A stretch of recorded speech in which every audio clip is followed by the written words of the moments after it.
Hi and welcome. We're going to listen to Morning Prayer by Tchaikovsky. It's the very first piece in his Opus 39 set of Album for the Young. And it's on the ABRSM Grade 4 syllabus for 2019-2020. It's piece B6.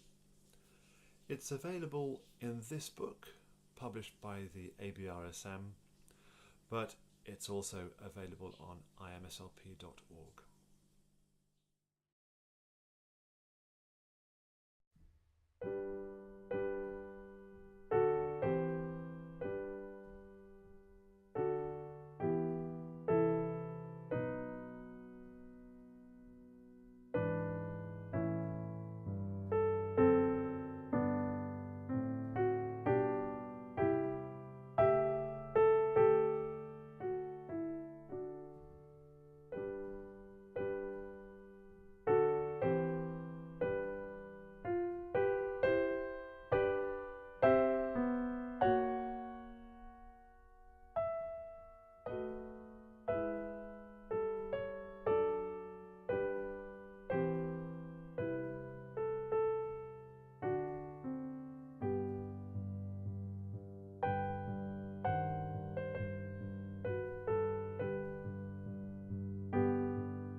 This beautiful piece in G major is very hymn-like, isn't it? And at the opening we have very clear four-part harmony, a bass, tenor, an alto and a soprano or a treble.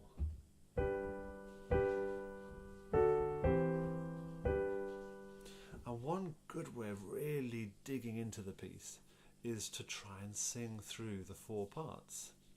So let's try that. I'll just try the first four bars. The bass part first of all. Perhaps let's do it one hand at a time. Bass part. Ba ba ba ba ba ba ba ba ba. And can you sing it through as you play? I think that's a great thing to try and do. Tenor part.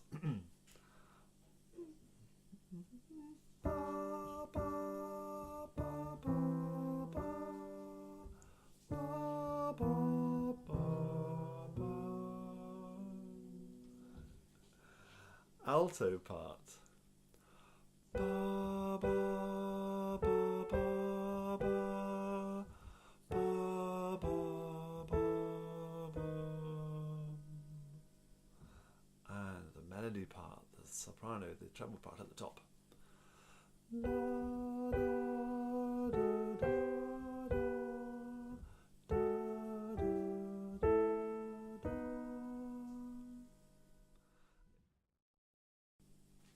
Another thing about playing chords is to try and use the weight of your forearm to make sure the chords are absolutely together. So it's not so much the fingers doing all the work, that'll tend to make for uneven chords, but rather just the weight of the arm. And when I say weight, I'm thinking more of sort of a leaning, letting the weight of the forearm go to the keys, and your fingers are really just the ends of that weight. They're not really having to move. So I'm covering them up there. And it means that my forearms are doing the work here. It means that everything's beautifully coordinated. There are various points where I need to swap fingers, aren't there? You may have noticed I did that. One very obvious bit is at the end of the piece. I play the last line. By the way, I would very rarely, almost never in fact, suggest you follow verbatim my fingering or anyone else's. We all have different hand shapes and abilities, but it is helpful to explore different fingering possibilities. You'll see that I'm not following the fingering given on screen, for example. I've just arrived. I swap the finger on that C. You can swap to 5 there. I'm not bothering with that one.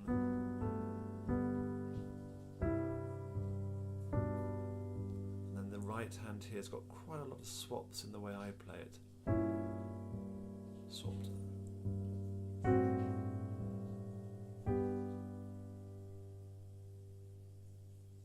And you'll find that there are other bits where you may want to do that to get that super smooth legato sound. I'm using the pedal throughout to try and link things up and create a nice legato flow, but it's a good idea to practice it without doing that.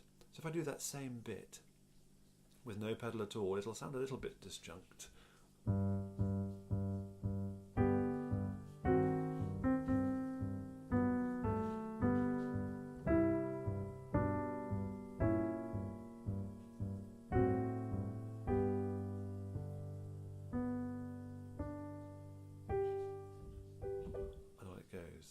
So I'm making my fingers play the legato rather than relying solely on the pedal.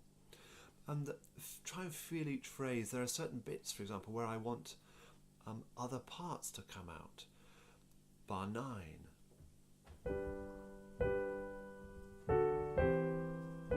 Here. It's that tenor line I want to draw out there.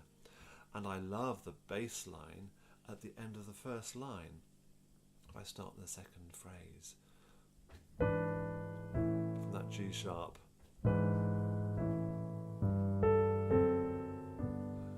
But if I go from the beginning, and I'll start with bringing up the melody.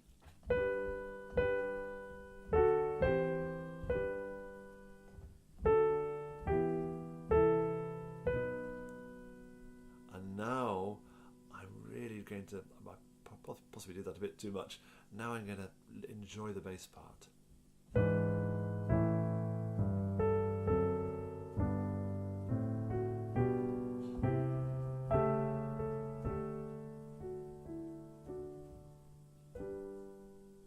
Again, possibly over-exaggerated, but if you're thinking that and enjoying the various parts, it makes for such an interesting performance. It's a beautiful piece. Arm weight to create the chords absolutely together.